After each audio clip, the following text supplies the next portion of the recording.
특집 나의 신앙, 나의 문학 장날의 추억과 백일장 장원상 소강석 나는 아직도 문학이 무엇인지 모른다. 남들은 나에게 시인이라고 하고 문학성이 깊은 목사라고 하지만 여전히 문학이 낯설고 시가 멀리 서 있는 것 같다. 나는 문학과나 문창과를 전공한 사람도 아니다. 그저 시가 좋아서 쓰다 보니까 시가 되고 글을 쓰다 보니까 문학이 되었다. 시가 무엇인가? 자연과 인간에 대한 사랑이 아닐까? 그 마음을 은율로, 이미지로 잘 형상화하여 쓰다 보면 시가 되고 문학이 되지 않을까? 그래서 문학을 추구하다 보면 자연을 사랑하게 되고 인간을 사랑하게 되고 남을 이해하게 될 것이다. 시가 내 안에 와서 꽃이 되고 그 꽃을 남에게 나눠주게 되리라 믿는다. 비록 아직은 덜 성숙해 있지만 내 안에 잠재된 문학성을 회상하다 보면 어린 시절로 거슬러 올라가게 된다. 초등학교 4학년 때 읍내 백일장에 나갔던 날이 떠오른다. 그날의 주제는 장날이었다. 나는 어렸을 때 달콤한 엿을 너무 좋아했다. 부모님께서 안 사주시는 것이다. 그래서 장날이 되어 읍내로 나가시는 아버지의 손을 꼭 잡고 꼭 엿 대신 사탕을 사 가지고 오시라고 졸랐다. 아버지는 꼭 사오겠다고 약속하셨다. 하루 종일 마루에 앉아 아버지를 기다렸다. 하지만 아버지는 장에 가서 누구에게 술을 얻어 마셨는지 붉은 얼굴로 오셨다. 아버지, 사탕 안 사오셨어요? 그때 아버지는 너털 웃음을 지으시며 이렇게 말씀하셨다. 장에 갔더니 사탕 장수들이 다 죽어버렸더라. 사탕 장수 아이들이 울면서 상여 뒤를 따라 다니는 모습이 너무 불쌍해서 못 보겠더라. 나는 아버지의 말씀을 듣고 죽은 사탕 장수 아이들이 너무 불쌍해서 그만 울먹거렸다. 동네에서 상여 나가는 모습을 많이 보았기 때문에 아이들을 상상했다. 사탕 장수 아버지가 죽었으니 누가 사탕을 팔까? 그래도 아이들이 굶지 않으려고 울면서라도 사탕을 팔겠지.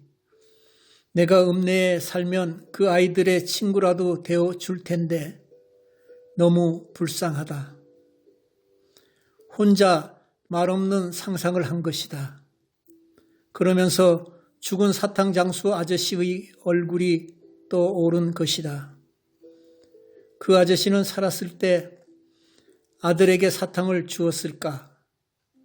혹시 아이들이 사탕을 훔쳐 먹었다고 때렸을까? 그 아이들은 얻어 맞으면서라도 사탕은 얻어 먹었겠지.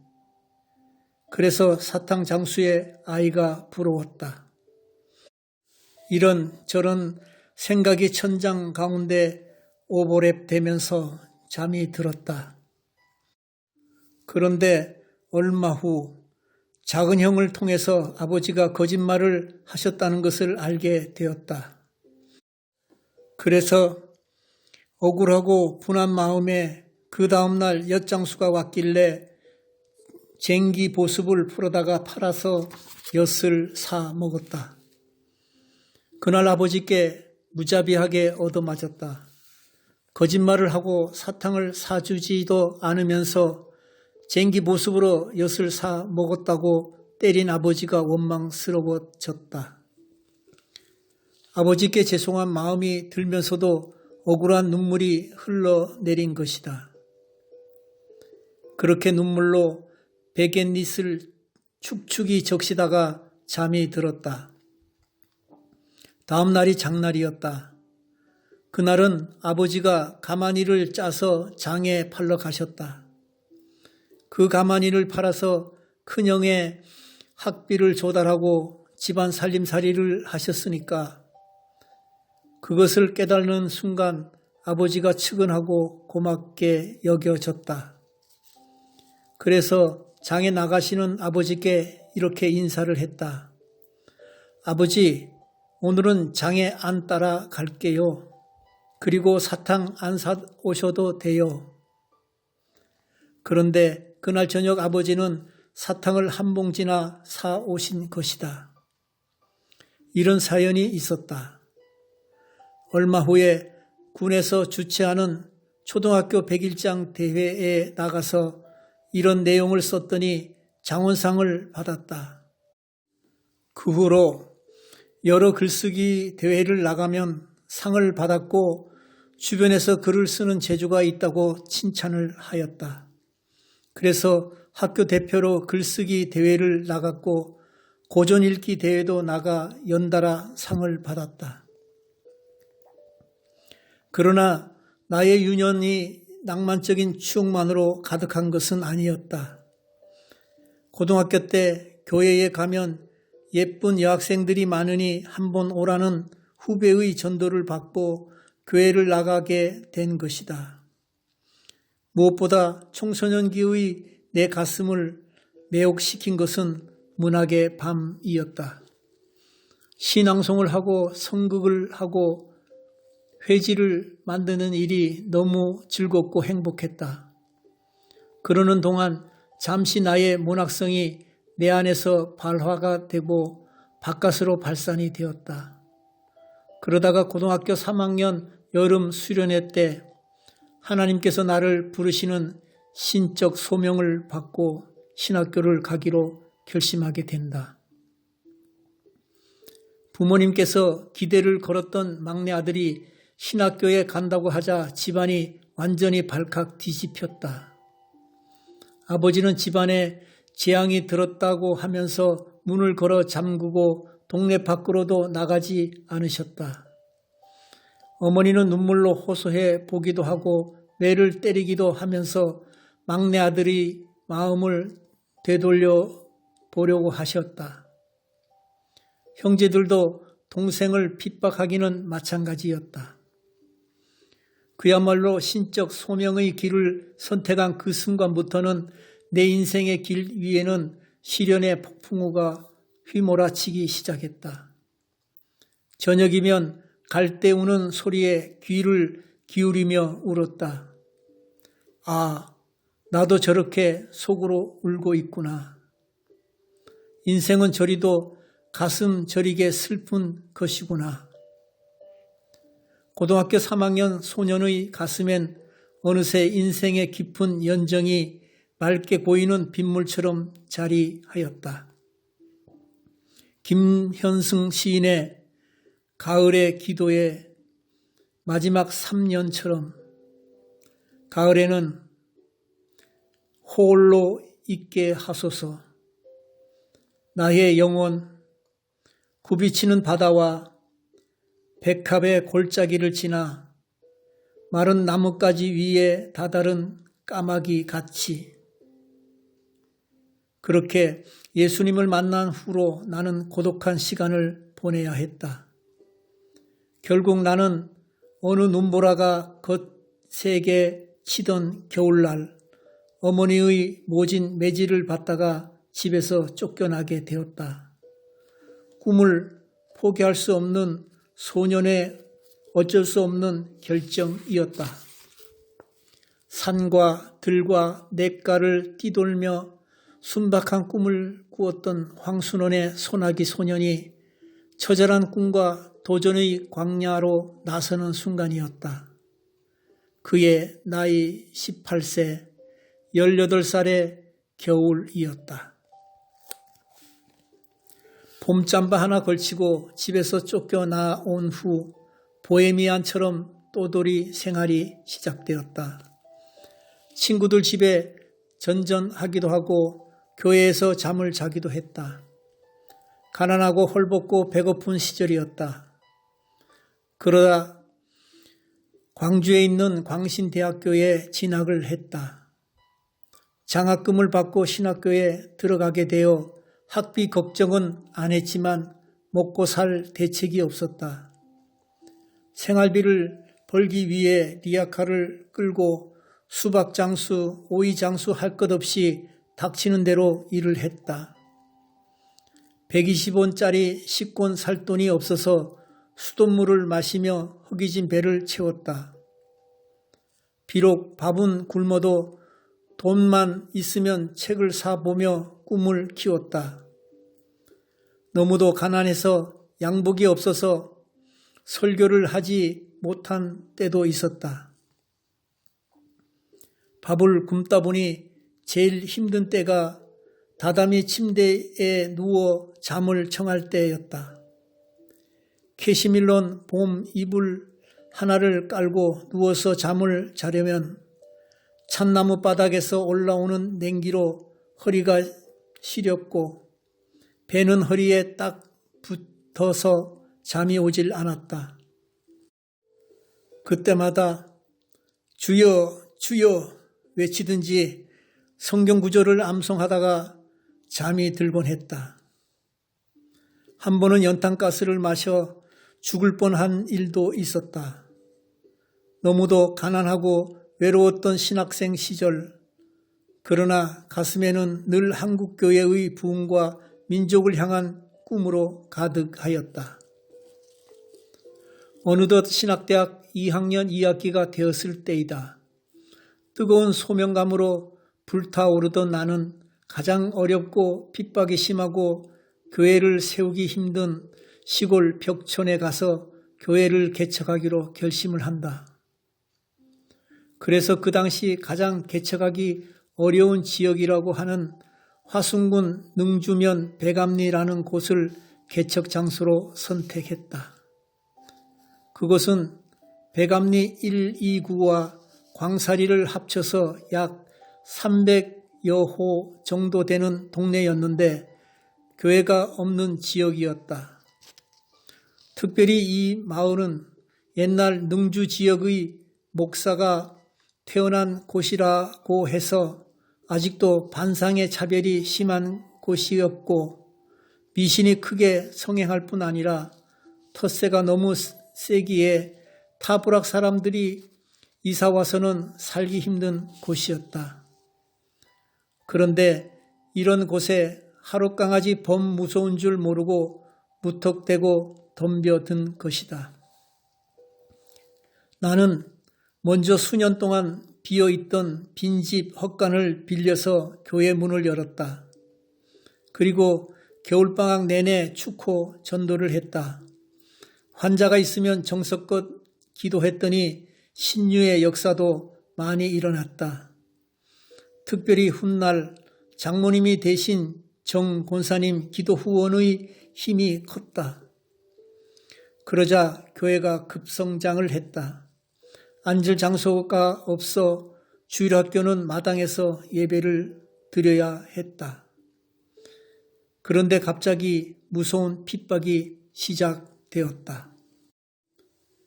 그래서 백암리 불학 유지들은 당시 교회를 나가는 자는 벌금 1만 원, 이를 신고한 자는 상금 6천 원, 교인 집에 일해준 사람도 벌금 1만 원, 게다가 만일 교회에 땅을 파는 사람은 아예 그 불학에서 추방을 당한다는 이른바 불학자치법을 세우며 핍박하였다.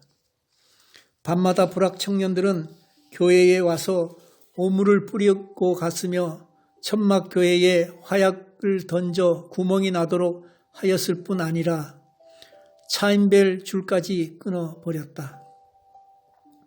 어떤 때는 남녀노소 100명, 200명이 술을 먹고 와서 멱살을 잡고 행패를 부렸으며 불학의 반상회는 교회 몰아내기 반상회였다.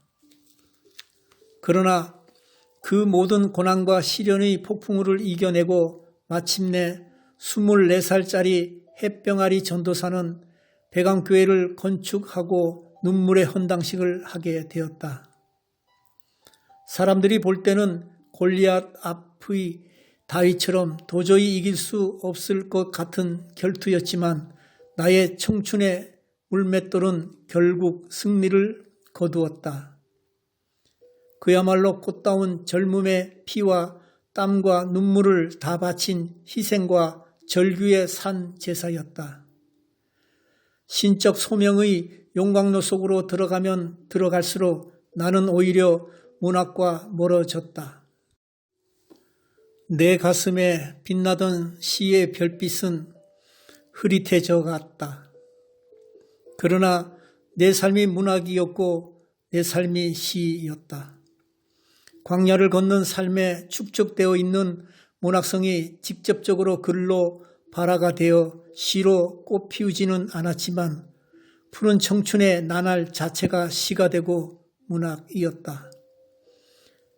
처절한 고난의 삶 속에서 글로 표현하지 않았지만 문학의 꽃을 피우고 시라는 향기를 발하게 된 것이다. 나는 백암교회를 사임하고 서울로 향하였다.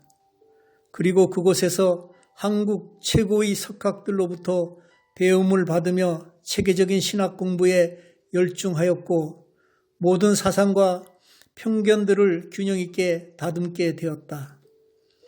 서울에서 신학교를 다니면서 처음으로 남산 타워 위에 올라가 보았다. 꼭대기에 올라갔을 때 입이 딱 벌어지고 말았다. 어렸을 때부터 그렇게 와보고 싶었던 곳이 이제야 오게 되었다는 감격과 어마어마한 서울의 크기 때문이었다.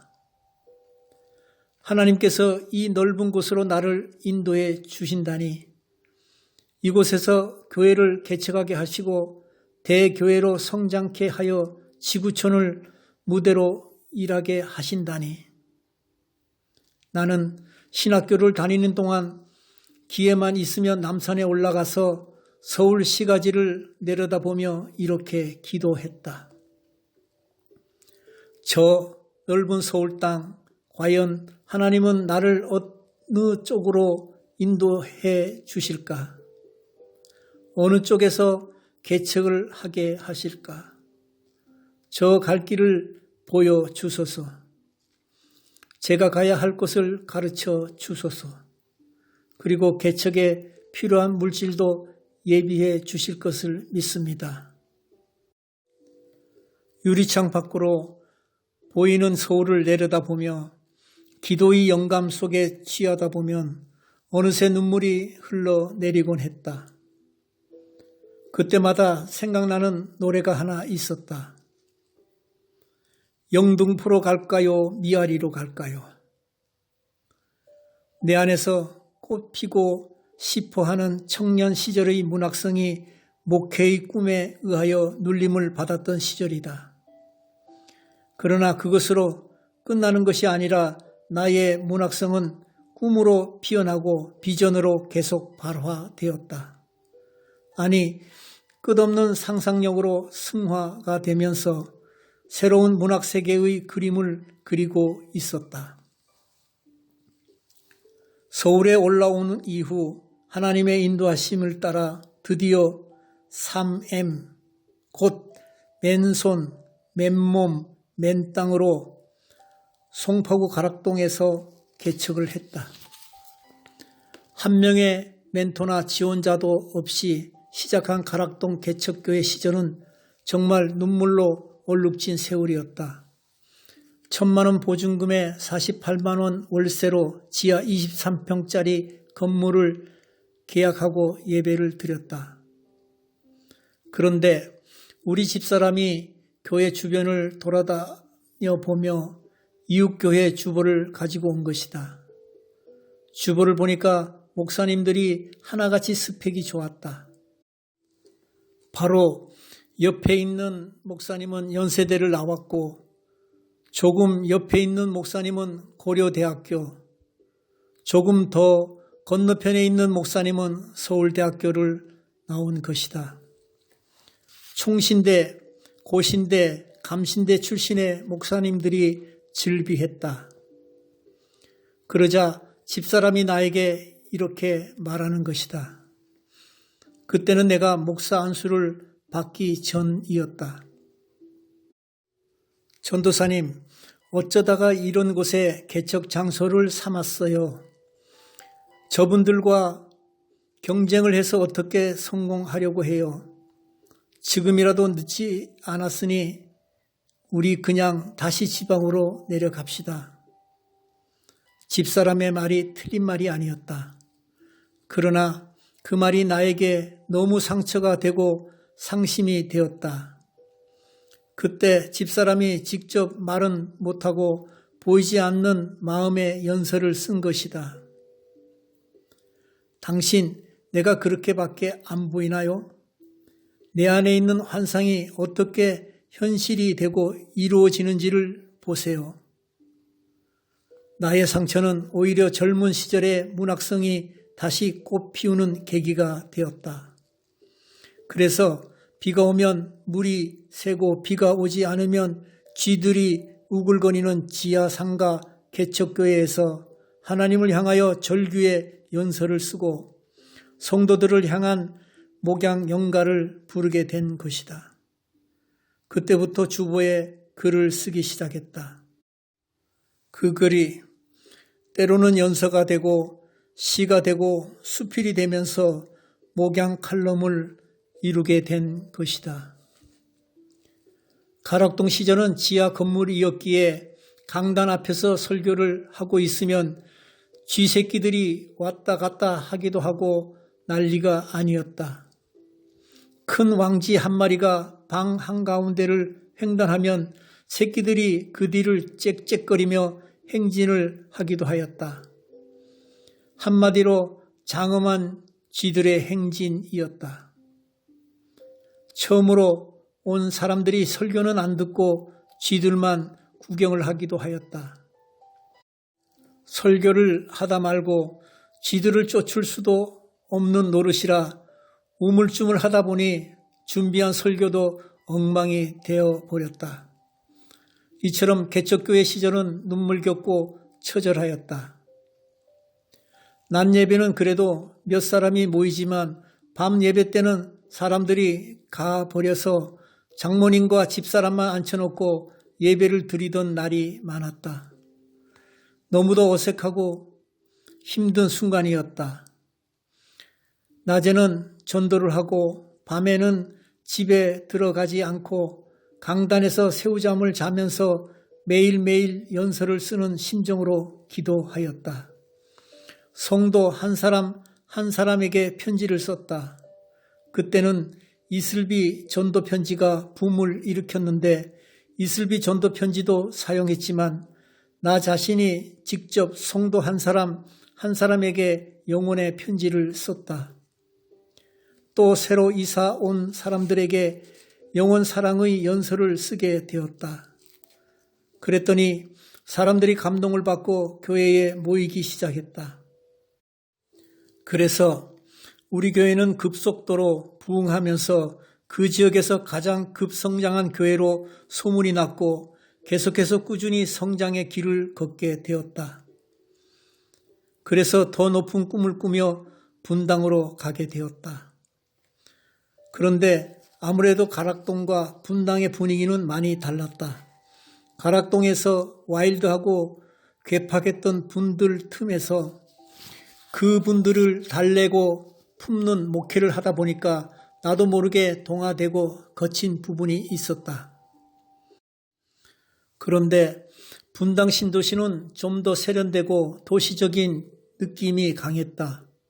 그래서 나의 글도 도시적 감성이 묻어나는 세련된 글로 변모해 가야 했고 마음과 언어도 세련되어야 했다. 그러면서 나도 모르는 사이에 필력이 빛이 나게 되고 이따금씩 쓰는 시도 시답게 연구로 가기 시작한 셈이다. 그때쯤 돌아가신 아동 문학가이자 시인이신 고 김신철 시인이 나에게 시인으로 등단을 하라고 권면을 하셨다. 그래서 내 안에 잠들어 있던 문학성을 깨워 다시 시를 쓰기 시작했고 월간 문해사조로 등단하면서 시인의 길을 걷기 시작하였다. 그리고 어젯밤 꿈을 꾸었습니다. 라는 첫 시집을 출간하게 되었다. 나의 젊음은 오직 교회 성장과 순혈적 신앙에 미쳐서 야생마처럼 달려온 시간이었다. 외로운 소명자의 길을 달려오면서 아무래도 문학의 별빛은 희미해져 갔다. 그러나 내 가슴 속 깊이 자리 잡은 문학의 별빛은 흐릿하게 남아 빛나고 있었다. 그리고 또 다른 문학적 색채와 사유의 숨결이 되어 서서히 나를 깨우기 시작했다. 안개가 드리운 길 위에서도 시를 찾아 습작을 계속하였다. 그리고 어느 정도 성공한 목회자가 되었을 때 그동안 채우지 못했던 내 문학의 빈자리를 채워갔다. 교계신문뿐만 아니라 조선일보를 비롯해서 메이저 신문의 칼럼과 에세이를 쓰는 한국교회 대표적 저널리스트로 자리매김하게 되었다. 샘터에서 출간한 에세이집 꽃씨 심는 남자는 세종문학 나눔 도서에 선정되면서 나의 문학세계의 지평을 넓혀주었다. 비록 글쓰기 전문가도 아니고 전문 시인도 아니지만 시를 향한 순수한 열정과 잠 못 드는 밤에 창작의 투혼을 불사르며 쓰고 또 써서 50여 권의 저서와 10권의 시집을 냈다. 그 결과 신도시 대형교회를 담임하는 목회자이면서 동시에 시인으로서 천상병 문학대상, 윤동주 문학상을 수상하게 되었다. 특별히 2017년 윤동주 탄생 100주년을 맞아서 나는 윤동주의 별을 찾아 헤맸다. 그를 생각할 때마다 너무 애처롭고 마음이 아팠다. 한 사람의 시인으로서 목회자로서 그의 삶과 시 세계를 추적하며 윤동주가 바라보았던 별을 다시 오늘 이 시대의 밤하늘 위에 떠오르게 하고 싶었다. 그래서 윤동주의 시적 화자와 일체화를 이루며 그가 차마 하지 못한 말들을 한 편 한 편 시로 써서 다시 별 해는 밤이라는 평전 시집을 출간한 것이다. 더 나아가 3.1절을 맞아 KBS 특집 시인과 독립운동을 제작하기 위하여 일본을 방문한 적이 있다. 그곳에서 윤동주를 기념하는 일본의 리교 모임 대표인 야스코라는 여인을 만났다. 우리나라에는 윤동주를 추모하거나 시를 낭송하는 모임이 고작 50 내지 100여 명이 모이는데 일본은 기본적으로 수백 명이 모이고 어떤 곳은 1000명 이상이 모인다는 것이다. 그러나 일본 동호회원들은 윤동주의 시를 인류의 보편적 가치나 인간애로만 이해하고 있었다. 그래서 그들에게 윤동주는 인생을 고뇌하고 방황하는 순수 서정 시인을 넘어 민족을 사랑하고 또 양국의 평화를 기원하며 진정한 독립을 꿈꿨던 애국 저항 시인이었다고 설명해 주었다. 저녁 식사부터 대화를 시작하는데 거의 밤 11시가 되어서야 비로소 그들이 동의를 하고 공감하였다. 모임 후에 야스코는 이런 말을 남겼다. 일본인으로서는 이처럼 아름다운 영혼을 가진 청년 윤동주를 후쿠오카 감옥에서 옥사시킨 일은 참으로 부끄러운 일이라고 생각합니다. 앞으로 윤동주의 시가 한일 간의 진정한 용서와 화해, 평화의 가교 역할을 할 수 있으면 좋겠습니다. 그날 밤 일본의 밤하늘에는 별이 안 보였다. 그런데 윤동주를 추모하는 그분들의 가슴 속에는 비로소 동주가 보였던 별이 떠올랐다. 아마도 내 가슴에 흐릿하게 반사된 윤동주의 별빛이 그들에게 비추었던 것이리라. 나의 문학 세계도 처음에는 어둡고 희미했다. 별 하나 보이지 않았다. 그러나 시의 별이 내 가슴에 떠오르기를 진심으로 다해 연모하고 그리워하였을 때 내 작품에도 별이 조금씩 떠오르기 시작했다. 나는 태생적으로 활동하기를 좋아하는 사람으로 태어났다. 그래서 개척교회 시절부터 누구보다 신방하기를 좋아했고 직접 전도하기를 게을리하지 않았다. 성도가 오라고 하면 밤 12시가 넘어서도 달려가 신방을 한다. 주로 이런 활동적인 사람은 가만히 앉아 있지를 못한다. 더구나 가만히 앉아서 책을 읽는 것은 더욱 힘들다. 어쩌면 가만히 앉아 깊은 독서를 하는 것은 뜨거운 물 속에 앉아 있는 것보다 더 참기 힘들 수도 있다. 그러나 너무나 다행스럽게도 하나님께서 나에게는 독서의 소양을 주셨다. 그래서 어렸을 때부터 활동적인 체질이면서도 책을 좋아하였다. 이것은 하나님께서 나에게 주신 최고의 선물이다. 나는 어려서부터 노는 것 못지않게 책을 좋아했다. 한번 책을 잡으면 놓을 줄 모르고 단숨에 읽어버렸다. 아니, 밤을 새워가면서 책을 읽었다. 신학교에 와서도 책을 좋아했다. 밥을 굶는 배고픔 속에서도 책에 대한 갈망 때문에 책만큼은 샀다. 물론 도서관에 가서 책을 읽을 수 있다.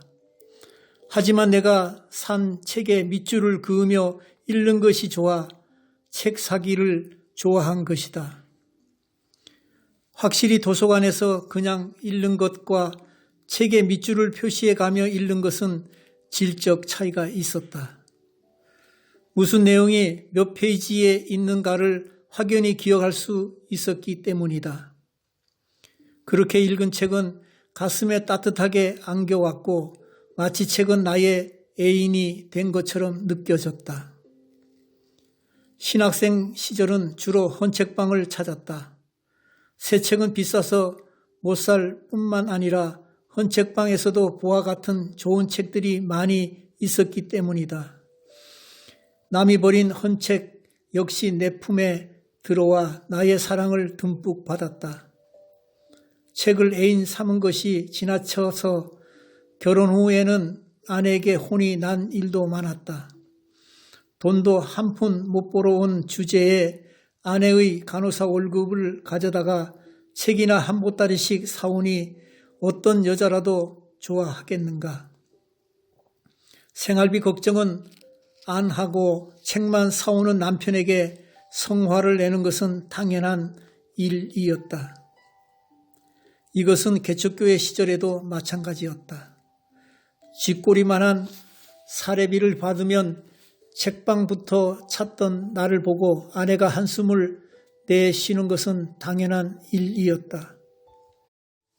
아니, 아내가 딸을 임신하여 우선 먹을 것부터 공급해 주어야 했던 남편이 그렇지 않고 책이나 한 보따리씩 사오는 모습을 보고 얼마나 기가 막혔겠는가. 그런데 분명한 것은 그렇게 가난하던 때에도 책이 한 보따리씩 방으로 들어오면 마치 내 가슴에 안겨오는 애인처럼 애정이 흘러 넘쳤다. 그리고 그 책을 애인처럼 대하며 읽느라 밤을 지새웠고 그때마다 아내는 내 뒤통수만 바라보며 질투를 느끼기도 했다. 해외를 나갈 때도 책 욕심이 많아 온통 책만 가방에 담아갔다. 그러나 그 책을 다 읽고 온 적은 없다. 그래서 아내는 이런 말을 할 때도 있었다. 책을 다 읽지도 않으면서 왜 그렇게 책만 많이 가지고 가느냐고. 그러나 책을 가지고 가기만 해도 내 마음이 든든했던 것이다. 솔직히 말해서 아내의 말이 틀리지 않았다. 지방신학교를 다닌 열등의식 때문에 나도 모르게 책을 많이 사고 지니고 다녔는지 모른다. 그래서 나는 아내의 말 때문에 책 서문과 목차라도 읽으려면 또 깊은 밤을 책과 함께 지새워야 했다. 바로 이렇게 모은 책들이 지금은 지방 조그만한 대학의 도서관 정도가 되는 오늘의 서재를 이루었다. 이처럼 나는 항상 책을 가까이 하고 사랑하였다. 나는 잡식성 독서를 한 편이지만 그래도 인물전과 경건서적을 많이 대했다. 한동안은 역사서적에 심취한 적도 있었다. 물론 설교집은 말할 것도 없다. 지금도 머리맡에 시집을 두고 잠들기 전 몇 편이라도 읽으며 잠이 든다. 이처럼 책을 가까이 하고 독서하는 습관은 오늘날의 나의 문학에 결정적인 영향을 주었다. 꼭 어떤 기간을 정해놓고 몇 권의 책을 읽었느냐가 중요한 것이 아니라 책을 가까이 하고 읽는 것이 습관이 되어 있어야 한다. 손에 책이 들려져 있지 않으면 무언가 허전한 마음이 들 정도가 되어야 한다. 문학의 세계를 걸어가려면 먼저 책을 가까이 하고 글쓰기를 습관화해야 한다. 독서를 하지 않으면 필력이 떨어진다. 새로운 단어를 쓸 수 없다. 의식이 고정화되고 사상은 퇴화한다. 책을 읽지 않으니 현대 흐름을 읽을 수 없다. 글을 쓰지 않으니 창작의 새로움이 없다. 문학의 불빛을 밝히려면 반드시 독서의 화롯불을 지펴야 한다. 코로나19로 인하여 사람들이 갈대처럼 헤어져 황량한 폐허의 시간을 보내고 있다. 나는 올해 코로나19가 소용돌이 치는 한 중심에서 꽃으로 만난 갈대로 헤어지다는 시집을 출간하였다. 누구도 믿을 수 없고 의지할 수 없는 외로운 사람들의 영혼을 위로하고 싶은 마음에 쓴 시집이었다. 그런데 기대 이상으로 반향이 컸다.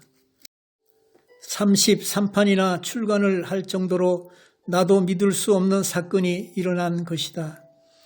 그만큼 코로나 블루와 포비어를 겪는 현대인들을 위로하기 위하여 쓴 시들이 많은 사람들에게 위로를 주고 감동의 큰 파동을 일으켰다는 증거일 것이다.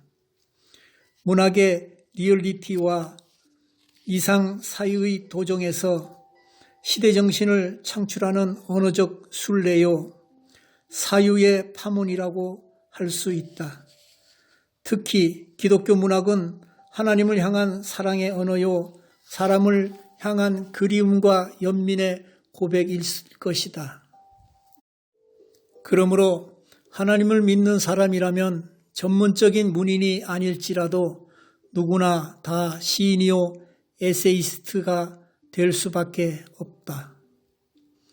성경도 당대 최고의 문학적 경지에 오른 예술적 작품성을 지닌 영감의 글이다. 그래서 특히 목회자라면 탁월한 수사학적 웅변가가 되어야 하지만 동시에 문학적 감성과 독법의 테크닉도 있어야만 한다. 그럴 때 인간을 이해할 수 있고 더 깊은 말씀의 지혜와 감동을 전해줄 수 있기 때문이다. 목회자는 깊은 내면적 사유와 영감의 기도를 통한 글을 쓰면서 성도들과 소통하고 문화예술적 이미지를 보여주어야 한다. 엘리엇은 셰익스피어보다 단테의 시가 생명의 신비에 대하여 한결 더 건전한 태도를 표명하기 때문에 단테의 시를 선택하였다고 하였다. 나는 앞으로도 기독교 문학의 사회적 소통과 승화, 그리고 한국교회 문학 운동의 저변을 확대하는 데 미력한 힘이나마 일조하고 싶다. 무엇보다 세상을 향하여 하나님의 신비로운 사랑을 전하고 생명을 살리는 도구로서의 기독교 문학을 추구하고 싶다. 숱한 나날 외로움과 고독 속에서도 책을 탐독하며 문학의 불빛을 밝히고 사색의 바다를 건너게 하신 하나님께 감사드린다. 지금까지 그러하였듯이 보이는 것에 현혹되거나 안주하지 않고 신앙과 인간, 자연의 질서들을 깊이 묵상하며 내 가슴 속에 떠오르는 그 문학의 별빛을 따라 창작의 밤을 지새울 것이다.